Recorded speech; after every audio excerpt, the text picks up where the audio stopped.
So I'm here today with Pam, Mary and Virginia, who are going to tell us about the China Dolls Investing Club.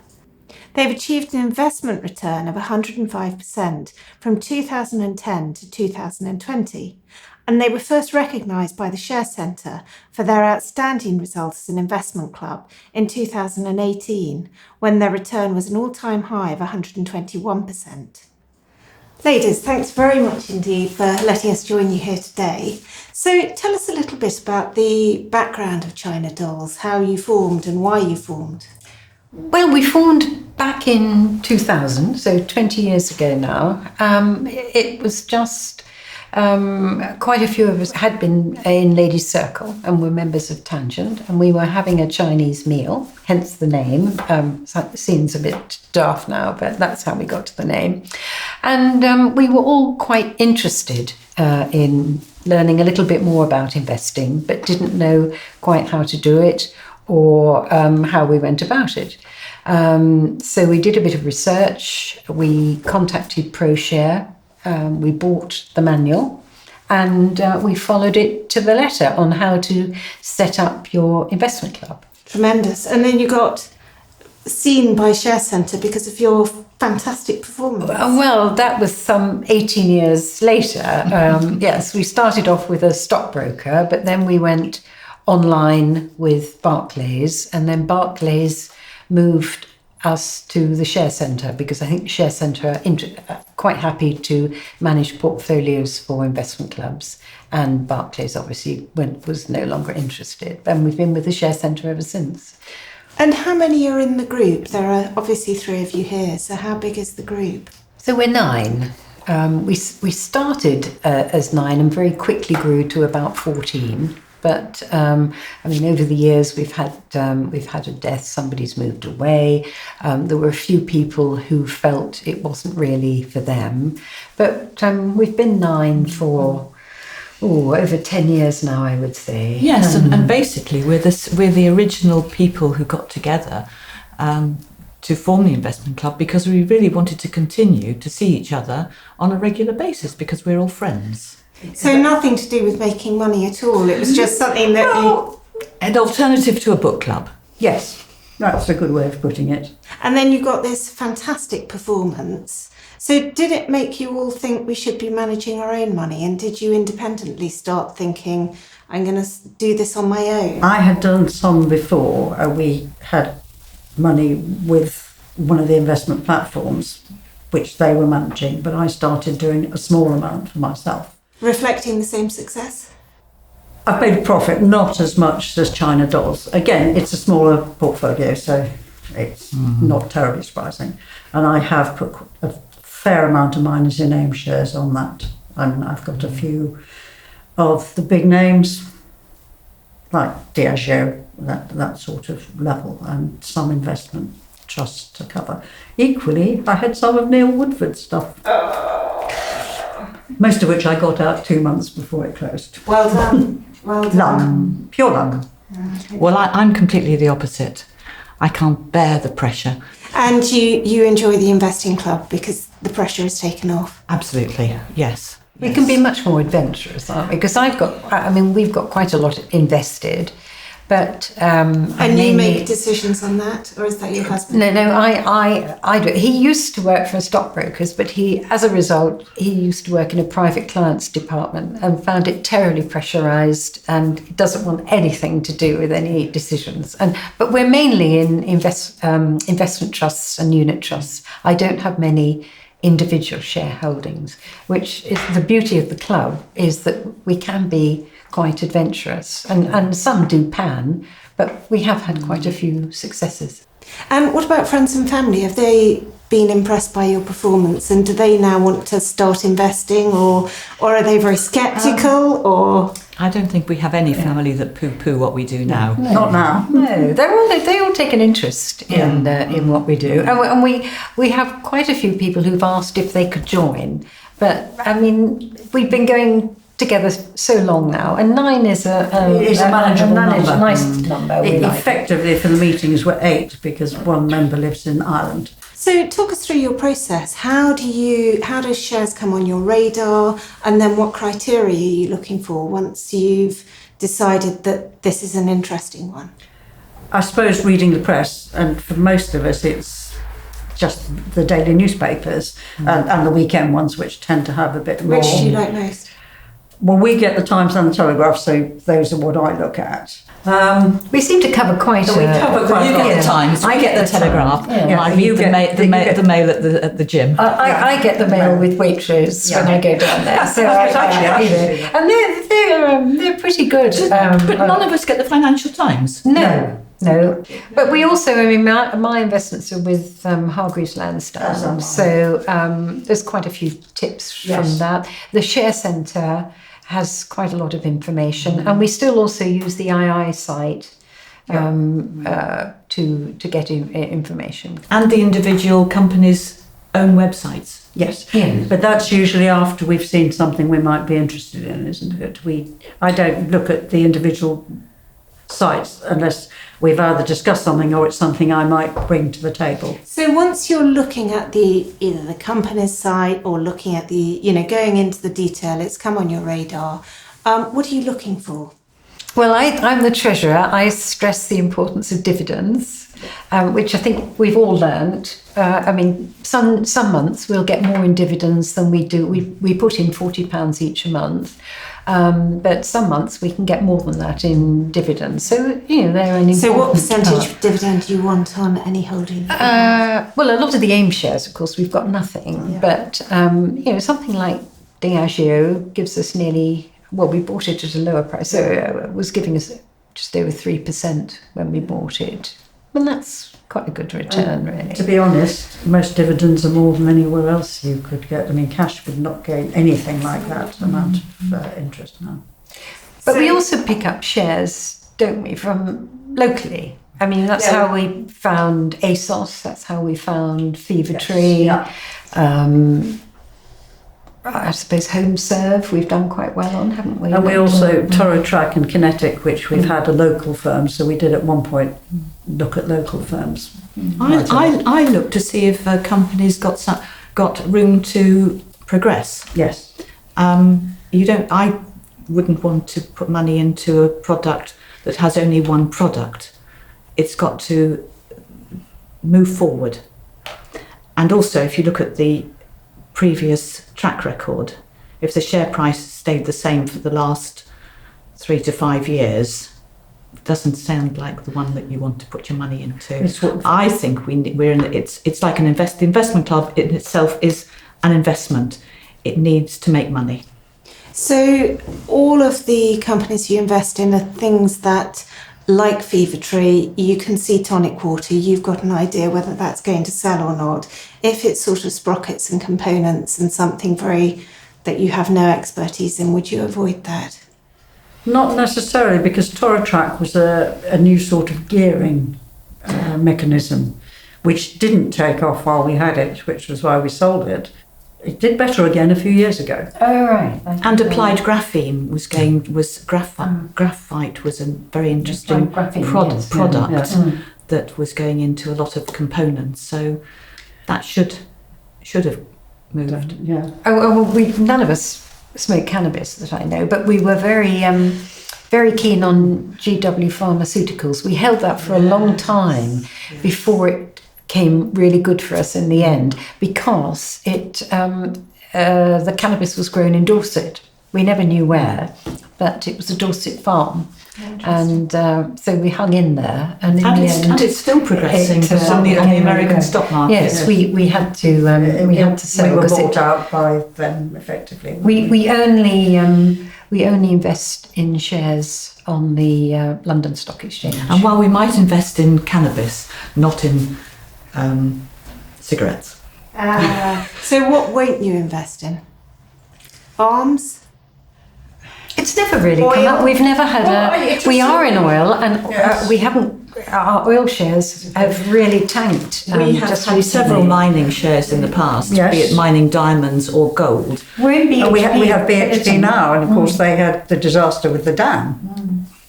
But they're still a very large international company. Not to mention Tullow. Well, Tullow was always a smaller, and Cairn was the other but one. we did had. make money out of Tullow. We made Yes. a lot of money early on out of Tullow. We just should never have gone back in. Back in. Yes. And how well do you collectively understand financials? I would say poorly. Yes. I've tried. When we went to the Mellow Awards and we went, I think were we together when there were three gentlemen sitting up, giving their opinions and their hot tips. The guy in the middle went on at length about looking at all the financials, but of course it's their job. Yes. It is what they do every day. They get up and they are investors. And I thought, must go back, look at financials. Well, it was just over the top of my head, I'm afraid. Yeah. I mean, I'm a certified accountant, but so I can, to some extent, but I don't think really that's how we pick our shares, is it? I hate to say it, an awful lot of it is gut feeling. Yeah. And how do you decide on a valuation, whether it's too expensive to buy into or...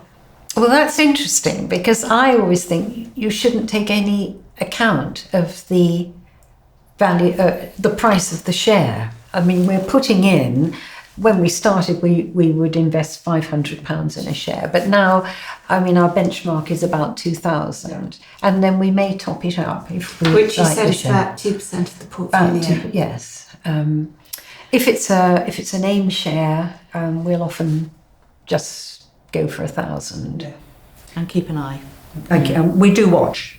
That's why we all look after some shares, 2 or 3 each, and we're supposed to keep a closer watch on those than we do on the other. So if you're watching a share and you learn of a profit warning, do you then say, deep in a sigh, deep in take a breath, do you then email everyone and say, oh my God, we need to get rid of this? Or do you have to wait till the next meeting? We can email if it's a big one, but the one we've had recently, of course, Fevertree have it's not quite a profit warning because they're still going to make nearly 10%. It's just not as good as accepted. But that I think we will be discussing tonight because it has come off a lot from the high. We have discussed in the past whether we should do any mid-meeting dealings, and the general consensus is no.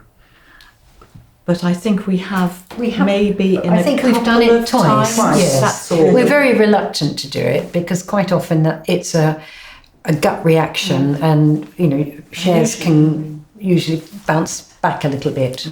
I do think that part of our success is that we don't dip in and out all the time. We tend to, if we decide on a share, we stick with it. We may take some profit or we may get rid of half, but we don't often sell just on a... So you're really buying on the story. You think, wow, Fevertree, it's in all the supermarkets, it's on British Airways, you said, it's going everywhere, and you don't really then look at the valuation, you just think this is everywhere and we need to... I think, in fact, we bought Fevertree before it was in places like British Airways and the supermarkets. I don't know quite where... There was an article in the paper, I think it was Ian Cowie in the Times, he's the Times, isn't he? And he is one I read a lot because he's investing for himself, but he does it large scale. We did try Fevertree. I mean, in terms of research, we may not have looked. Well, I think we'd bought them by then, actually. We had a meeting where we all had our gins and we tried the different tonics, and we thought they were very nice. You could regard Fevertree as one of our big successes, but also one of our big failures. Because we didn't take the profit. Because we haven't made the money that we could have made on Well, we it. didn't take the profit when we should have done. But hindsight. No, it's a lesson which I hope we have learned from. So if you had your time again, when do you think the warning signs were there? If we'd had a stop loss, we might have acted on it. To be fair, though, we were never very good at acting on stop No. losses. It depended on the market. If one share goes down and produces a stop loss warning, that's one thing. But if the whole market has gone down, it's an entirely different matter. We should have divided the... And also, we're behind the curve, aren't we? Yes. By the time it's in the papers and there's a It's a stop profit loss. warning, Yeah. I don't think Fevertree ever I mean, we were expecting it. It got up to £39. Yeah. We were expecting it.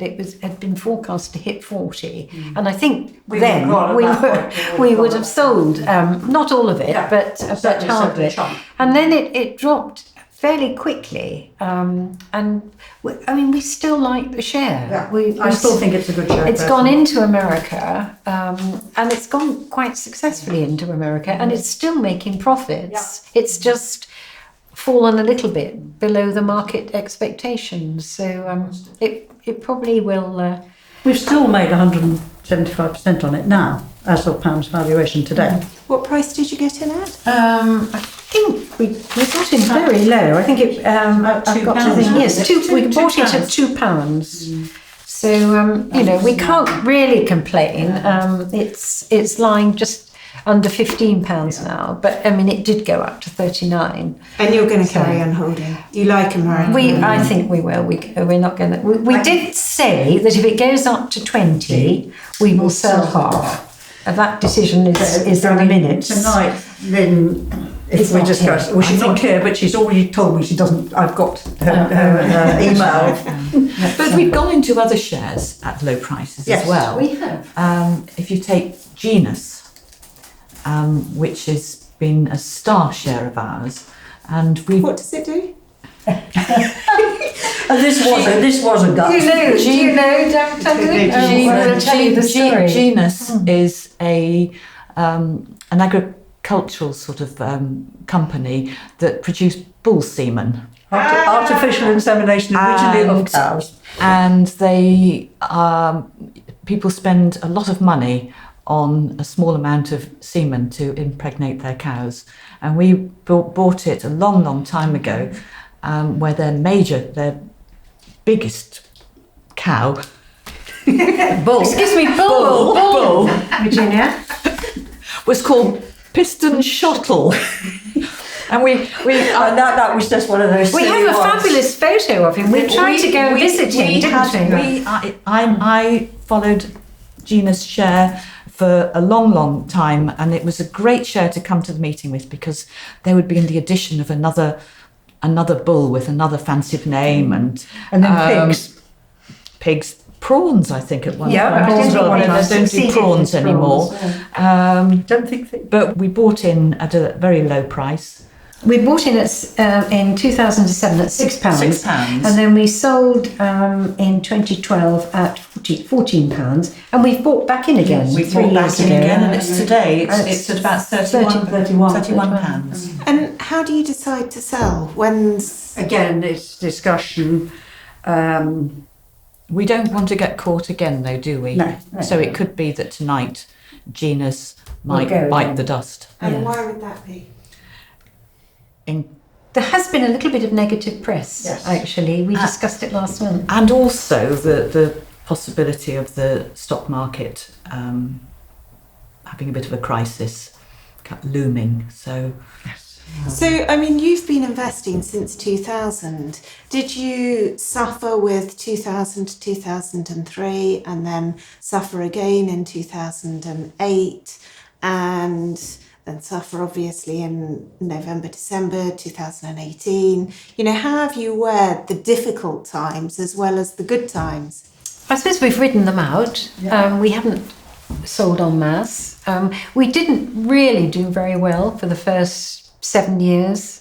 Our first big purchase was Marconi, which we bought as a nice safe share to anchor our portfolio. So that taught us a very quick lesson not to, it was recommended in all the press, and we thought it was a good solid company. Which year did that go?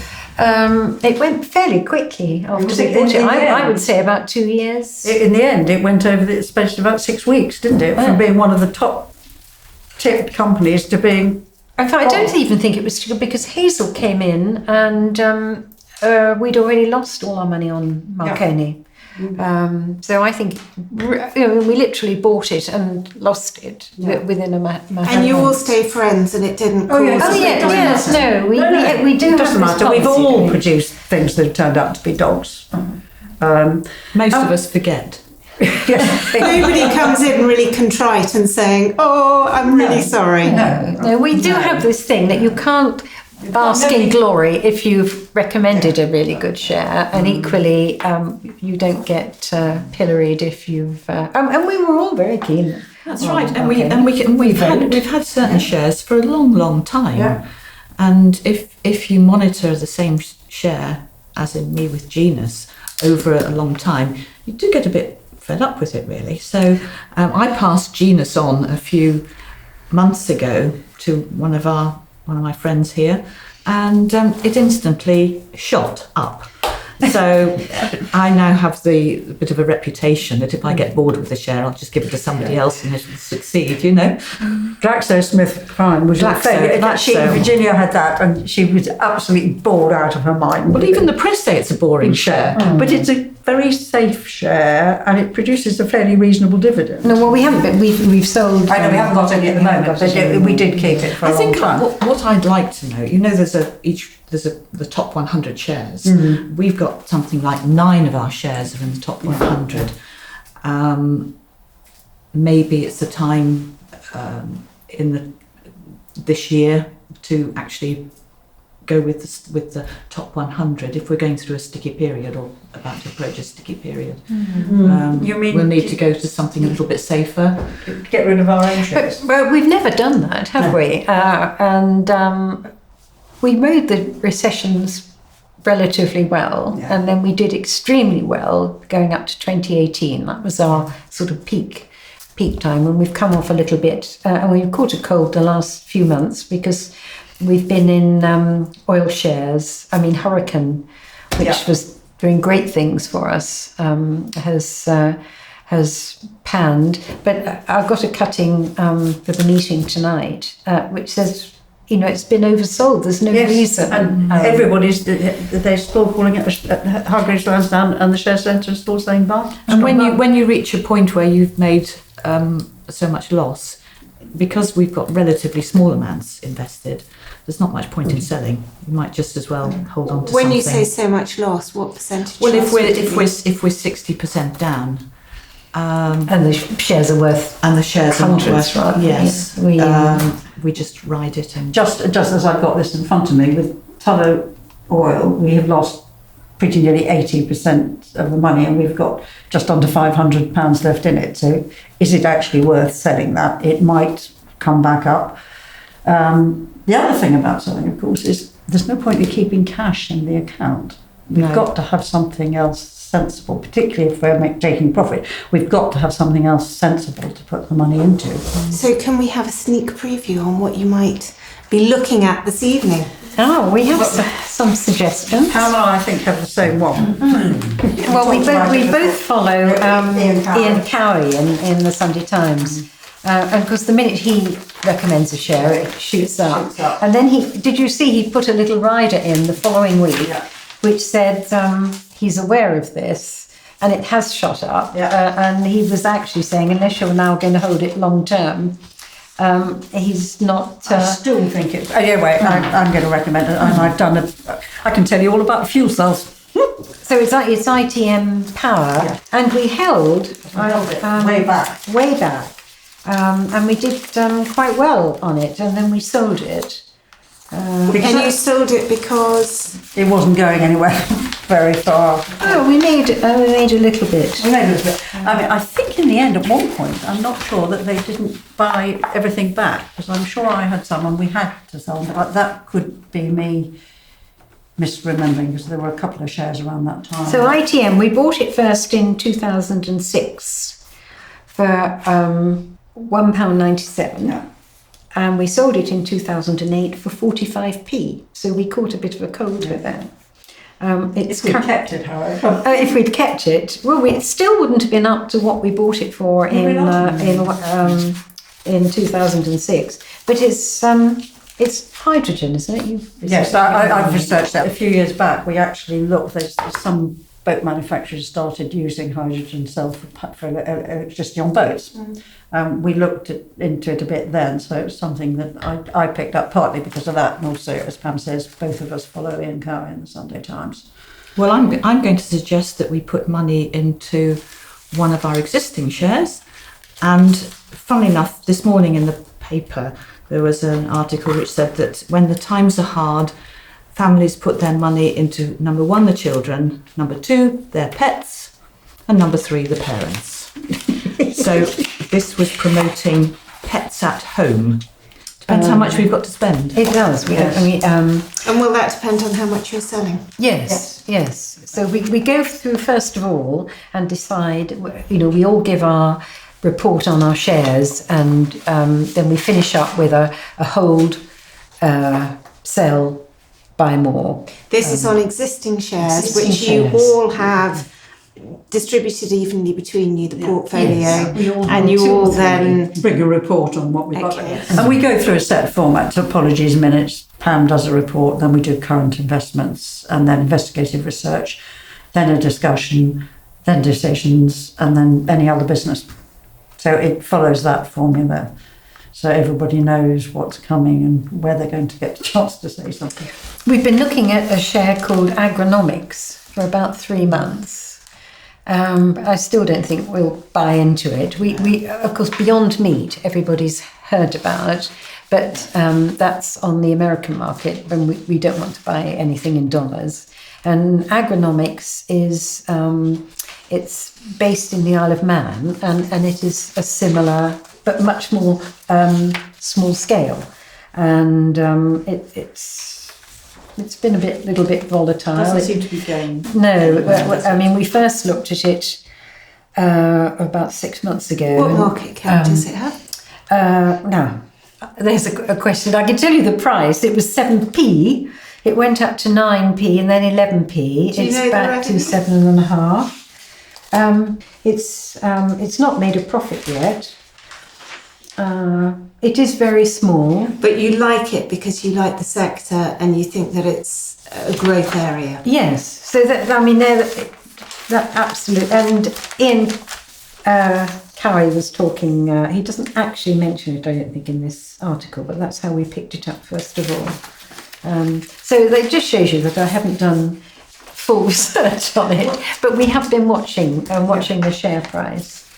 I think we do tend to watch share prices because none of us are, apart from Pam, have any real training in financial accounting, reading that. It's not something we look at as much as we should, I'm quite certain. Yes. So you're looking for a share price that just goes up and up and up? Not necessarily up, but we have to like what the company's doing. As I said before, a lot of that is a gut response to a company. Yeah. Trainline we looked at, didn't we? And Chrissy, she's not coming to the meeting, she lives in Ireland, but we thought about it when it launched last year, and we decided against it. It had a very rocky start, it sort of went down a little bit, but it's steadily gone up since the election, particularly because Conservatives are in, and there was the worry that with Labour the railways might get nationalised. Now it was launched at £4. It's now at £5.45, and they've also, I think, the Trainline say if you buy your tickets through them, you're going to get an automatic refund if the train is late. You haven't got to fill your form in. And certainly if there are any health issues around, people are going to be holidaying at home. Yes. Short breaks, Of course, staycations. living where we do with South Western trains and the strikes. Yes. Trains are not our favourite. We do print graphs out a lot, don't we? We well, do a lot of various, graphs yes. printing. Yeah. And that's the share price, the graph. Yes. Do you think we would have carried on so long if we hadn't had the internet to get all our information from? Because you're right, Virginia, that's made a very big difference. So how much time do you think you spend on this? Not a great deal. Variable, yeah. I mean, because I've got my own shares and some of them are the same, obviously I've got...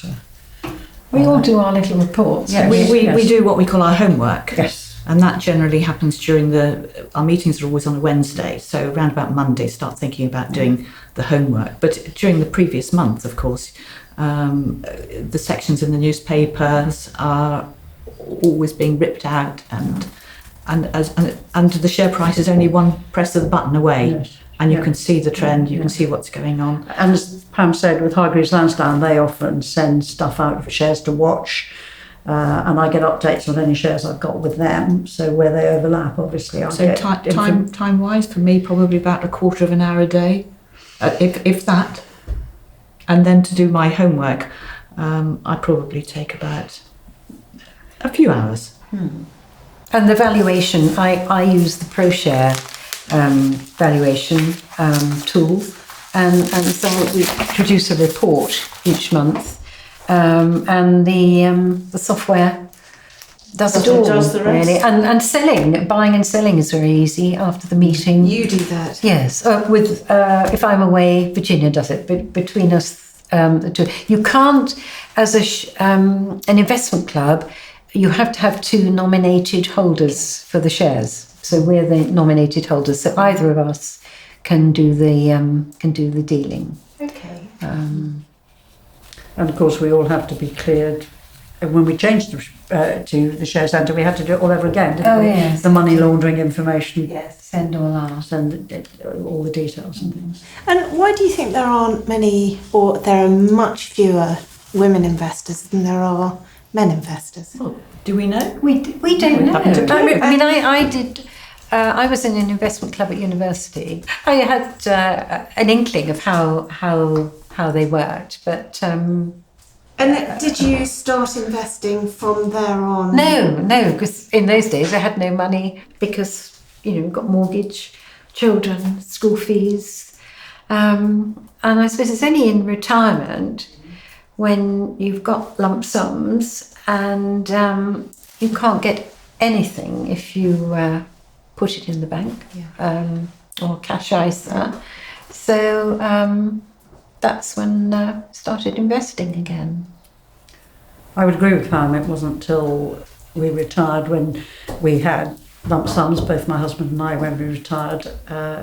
And we had done some investing in shares before, but only in ISAs because we had money that we could invest and we thought this is going to be long term.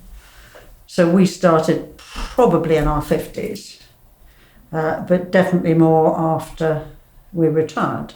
Did the background of the group lend itself to any particular specialism? Has anyone done anything that... I'm a medic, so totally non. Well, that's quite helpful, surely, for medical shares. Yes. And Pam, you've got an accountancy background. Yes, I in my youth worked for Grand Metropolitan, which of course is Diageo now. So I like Diageo as a share. They're international. They've got a fantastic range of brands, and they pay a good dividend. And then after that, I was in the hotel trade, followed on from my parents. So that's been my background. I was a radiographer. So we're pretty mixed. If people wanted to start up an investing club, how should they go about it and what tips have you got for them? Pam has actually given advice to people who've got in touch with after some of the other media stuff we've had done or has been done about us. We know that the two have started locally Yeah. because they've contacted us and they've seen the articles. And I think when we were in the Mail, the spread there. And the blog. And the blog. Because we have got a website. Absolutely. And which gives a little blog on our meetings. Which is run by the member who lives in Ireland. In Ireland, yes, because, well, it rains a lot in Ireland and she enjoys doing it. Yes, she does. So she does that for Which us. is not gardening or playing golf. You have to be a group that get on well, Yeah. are prepared to listen as well as contribute, and have a small amount of money to invest per month and go for the ProShare Bible. And this is telling you, ABC of how to set up a... Yes, the manual tells you exactly how to do it, because I do remember getting a lecture from the stockbroker when we went with this suggestion when we were starting up. And he said, are you sure investing is for long term? Will you all get on? I think he thought we were a little bit off the wall.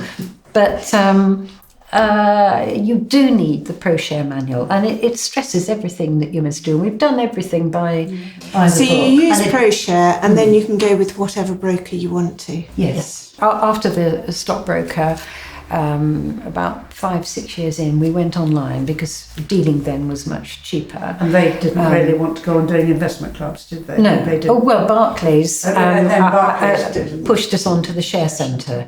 So I think the Share Centre and II, well, they're now talking of merging, are both very supportive of investment clubs. I don't think any of the banks are particularly, although we still bank, we still got our bank account with. How much do you think you need to start an investing club? Well, we started with £100. I think if I was starting one now, I think I'd say 250 or something. Yes, I would agree, because it's 20 years ago. So you put 250 in, and then you put a monthly contribution Yes. in. We put 100 in when we started 20 years ago. Okay. Though I think, as Pam says, these days you probably have to look at 250. But I have heard of a men's investment club in the vicinity who demand £5,000 Yes. as a start-up. But it strikes me that is more of an evening of social with, incidentally, let's have a few investments on the side. Yeah. Whereas we are definitely, we have some investments, let's to get together and talk about them and enjoy the evening. We have we have an enjoyable evening, but we take our investing quite seriously. And what's your monthly contribution? £40. And do you think that's about right, or is that set by what everyone in the We group started with can afford? 30, and when did we go up to 40? About 10 years ago. I was going to say about halfway through. It could probably be 50 now. We might think I suppose we could. But maybe at the fact that AGM this year we might we talk might about put it. up. But the fact that we've been doing quite well with our 40, and what makes it, I think, a lot more fun now is that we've got a portfolio, even though over the years people, if they'd wanted to take out a lump sum, they have been able to. So we've had somebody take out £5,000, somebody else take out £10,000 for a big purchase. So they then reduce their shareholding at the overall. Yes, and we say they have to give us 3 months' notice, so that but usually we've managed to pay out before then. But even despite those, we're well over 100,000. So that gives us quite a lot of money to play with, really. And is anyone's share of that nominal because they've kept withdrawing? One person's is fairly nominal, yes. And does that make them less committed to the group? No, she's Definitely fully not. committed, She's very committed. and we're still completely democratic. It doesn't matter. As I said before, it's an investment. The investment club is an investment. Yeah. And if she maintains that it's ready to withdraw from her investment because of market reasons or whatever reasons, then she can do it. I think it was more kitchen. Mine was my car. So the financial returns are obviously one major benefit of the group. What do you think is the best thing about your investing club? We've had fun. We have had fun, and our dinners are fun, aren't they? Every Christmas now, we go to a local country house for a Christmas lunch, and we do fund a fairly extravagant lunch. I also think that because none of us work now, and all retired people need a focus, and they need more than one focus, and this is one focus which is fun as well. So one piece of advice to anyone wanting to set up an investment club from each of you. ProShare. ProShare. Well, I think I would say ProShare, and you. Enthusiasm, maybe. Enthusiasm. I mean, we certainly, it was mutual friends, wasn't Yes. it? We all knew each other in the main beforehand. Well, we all knew, even if we didn't know everybody, we knew, say, 75% of the group. I don't think anybody came in completely unknown to and at least half, if not 3/4. And you had to be prepared, I think, to ride the rough times Yes. with the smooth. I mean, it's it's taken us 20 years to get where we're To get a good format. A good format. We've got a nice lump sum that we can play with, and we all really enjoy. And a bit of notoriety. Yes, a little bit of notoriety, which we haven't sought. It's just sort of come our way. Came your way by Share Centre discovery? Yes, Share Centre first of all, and they sent us a very nice couple of cases of wine, didn't we? So that was very good. For wine. Because you'd outperformed any share club. Yes. This was when Fevertree was at its peak. So I think the headline was retired ladies outperform fund managers. Outperform 99% of the fund managers. So that was quite a good headline. I'm not quite sure they got those that statistic quite right, but good press. we were certainly doing very well. Lovely. Well, thank you very much indeed for your time. It's been a complete pleasure to speak to you, the three of you, and looking forward to meeting the others tonight. Yes, great. Thank you. Thank you.